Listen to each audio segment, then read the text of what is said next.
যুৱক প্ৰশান্ত দাসে বিয়াত হেনো কিছু বাধা পালে ৰাম বাধা পালে হে কাকো নজনাই কামাখ্যা ধামত দুয়োকে আজি মালা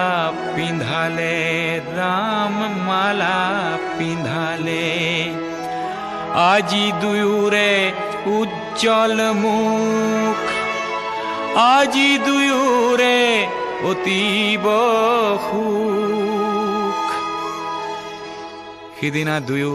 আশীৰ্বাদ বিচাৰি অহাত মই ক'লো